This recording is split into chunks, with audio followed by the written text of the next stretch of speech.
Breathing in fresh air, soaking in some vitamin D, and being one with nature are all things that we, the human race, hold near and dear. Exploring new places, using creativity, and connecting with others have forever been crucial to the development of a healthy mind. So why then have children become such homebodies? Seeing kids playing outside together used to be typical of America's youth. However, today is something we are seeing less and less.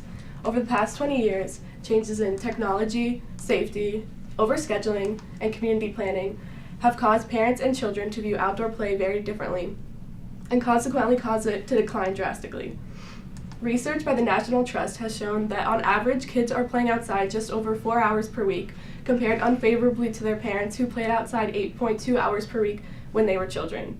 In addition, the archives of pediatric and adolescent medicine have shown that 50% of preschoolers have less than one outside supervised play session per week. So let's begin with probably the most obvious reason for this decline, technology. Now, it's no secret that smartphones, TVs, and computers control our lives. However, the current generation of children, ages 12 and below, are the first to grow up completely consumed by all things technological.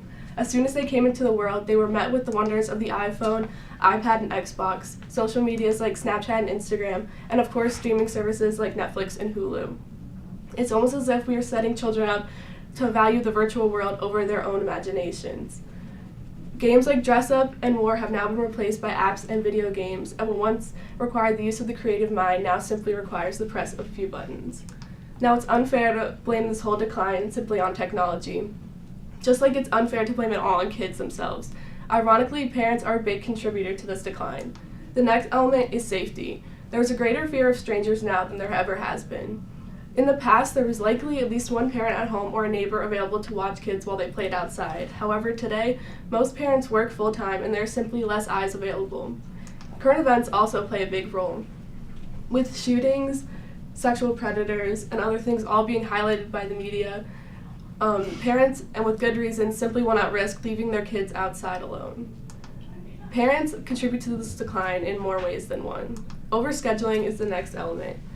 With kids being involved in so many extracurricular activities, they simply have no time to explore outdoors. This also brings up the point of parental competition. Some parents become so obsessed with creating the perfectly well-rounded child that they forget what the true essence of childhood really is. Or other parents are simply too busy and they need their kids involved in abundance of activities so that they have things to fill their time. Regardless of the reason, kids are missing out on crucial free time that is required for outdoor exploration and creative development. The final element is community planning. With the rise of suburban neighborhoods, houses are much more spread out than they used to be, which in turn has isolated children from each other. In the past, it was much easier for kids to simply walk across the street and be at their friend's house, whereas now, seeing a friend likely requires a drive. In addition, businesses, offices are being constantly built, and as the price of land continues to rise, there's a corporate mindset that all free land must be used for something profitable. This means less parks and less playgrounds. Kids have gone from climbing trees to climbing the leaderboards on Call of Duty. Parental fear, overscheduling, and community planning have forced kids indoors. What was once typical of America's youth is now much different. And as we continue to progress so rapidly, we need to remember one thing that remains unchanged: nature and all of the benefits it provides for the mind and the body. Thank you.